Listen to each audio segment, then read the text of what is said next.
Nabi Muhammad masih di perut ibunya, ayahnya sudah meninggal. Abdullah bin Abdul Muttalib sedang melakukan perjalanan pergi ke Syam untuk berdagang. Pulang dari Syam mampir ke keluarganya. Ibunya Abdullah bin Abdul Muttalib itu orang Madinah, dari Bani Najjar. Nabi Muhammad ini punya ayah, ayahnya ibunya orang Madinah. Jadi paman-pamannya Abdullah ini ada di Madinah. Ini tertibnya Allah. Makanya Nabi Muhammad kemudian hijrah ke Madinah, kembali ke keluarga, bertempat tinggal di keluarga ayahnya di Madinah. Pulang dari Syam mampir ke Madinah, silaturahmi dengan keluarganya, dengan keluarga ibunya, paman-pamannya dari ibunya. Dan akhirnya beliau meninggal di sana. Sampailah kabar ke Mekah Mukarramah kalau Abdullah sudah meninggal. Nabi Muhammad masih di perut ibunya. Nabi lahir nggak pernah punya ayah, nggak pernah berjumpa dengan ayahnya, nggak pernah manggil ayah, nggak pernah dipanggil oleh seseorang dengan ya bunayya seperti kita semua dengar kalau ayah kita manggil anakku, putraku. Nabi nggak ngalamin masa itu. Lahir kecil sudah dikejar sama orang Yahudi, mau dibunuh karena orang Yahudi mendengar tentang kenabian di akhir zaman. Dipindahkan sama kakeknya, disusuin oleh Halimatus Sa'diyah. Ketika usianya 6 tahun dijemput sama ibunya Siti Aminah, dibawa ke Madinah untuk bersilaturahmi dengan keluarga ayahnya dan juga berziarah ke makam ayahnya, supaya tahu, nak, ayahmu punya keluarga di Madinah, supaya kenal dengan keluarganya. Ini pelajaran penting juga buat kita. Terkadang kita punya paman, punya bibi, punya keluarga, nggak pernah kita silaturahmi. Nabi Muhammad dari kecil sama ibunya dibawa, diperkenalkan dengan saudara-saudara ayahnya yang ada di Madinah. Aminah bawa Rasulullah perjalanan 500 km dari Mekah ke Madinah. Hanya bertiga.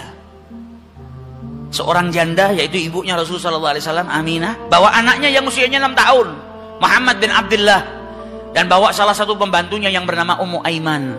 Perjalanan 500 km dilalui oleh Siti Aminah, bawa Rasulullah untuk apa? Silaturahmi dengan keluarganya. Sampai di Madinah diperkenalkan dengan keluarga ayahnya, silaturahmi dengan keluarga ayahnya, dan sempat berziarah atau ditunjukkan oleh Siti Aminah makam daripada ayahnya. Bayangkan seorang anak yang gak pernah berjumpa dengan ayahnya, lahir ke muka bumi ini dalam keadaan yatim, gak pernah berjumpa dengan ayahnya. Ketika ngelihat makam ayahnya, setelah itu pulang ke Mekah, maka setiap anak pasti di perjalanan yang ada di kepalanya siapa? Ayahnya. Karena baru pertama kali berjumpa, dan bukan berjumpa dengan ayahnya masih dalam keadaan hidup, tapi ayahnya sudah meninggal dunia. Jalan sama ibunya pulang ke Mekah, perjalanan baru 150 km. Di tengah jalan di sebuah desa yang bernama Abwa, ibunya sakit dan meninggal dunia. Kita di sini ada nggak yang ngalamin ujian seperti itu saat usia 6 tahun?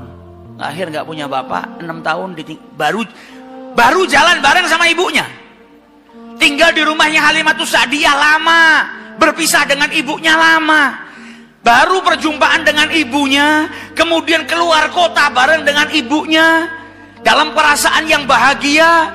Kebahagiaan itu bercampur dengan kesedihan ketika melihat makam ayahnya, teringat dengan ayah. Di Mekah dilihat anak-anak seusianya punya ayah semuanya.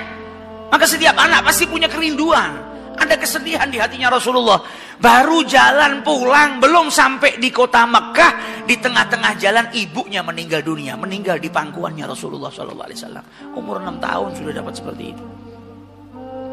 Kata Ummu Aiman, setiap aku gerakkan sebelum Aminah meninggal dunia, maka tangannya diangkat, dia mau memeluk putranya Muhammad SAW. Meninggal di pelukannya Rasulullah SAW. Dan ketika ibunya meninggal, Ummu Aiman ngelihat Rasulullah SAW sedih yang luar biasa. Beliau menangis karena di hari itu beliau berpisah dengan ibunya.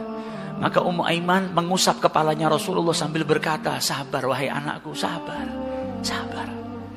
Didinginkan hatinya Rasulullah SAW. Maka Ummu Aiman berkata kepada Rasulullah, ya Muhammad, bantu aku untuk menggalikan kubur untuk ibumu. Anak usia 6 tahun, lahir gak ketemu dengan ayahnya. Saat itu dia berpisah dengan ibunya, dan dia harus menggalikan kubur untuk ibunya sendiri. Maka digali kubur tersebut oleh anak yang usianya masih 6 tahun.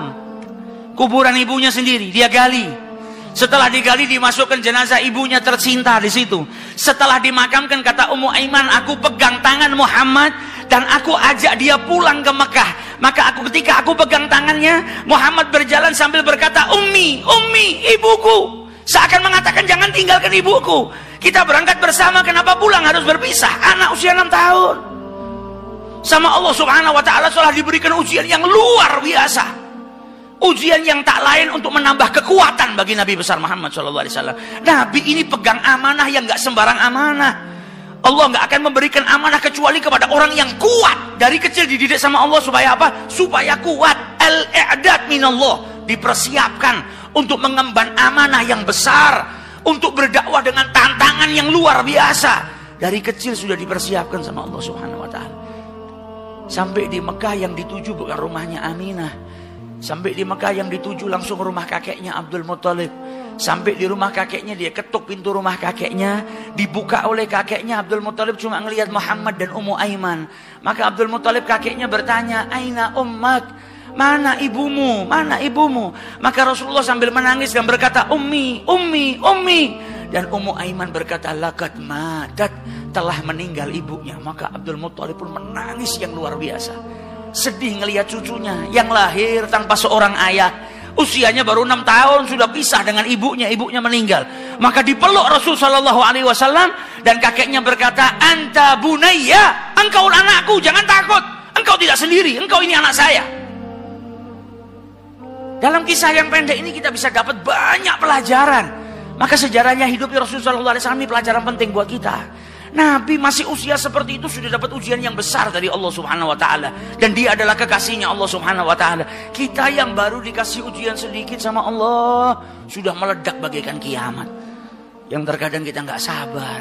Bahkan kita terkadang masuk dalam kategori tidak terima dengan apa yang diberikan oleh Allah subhanahu wa ta'ala. Wa iyadzubillah.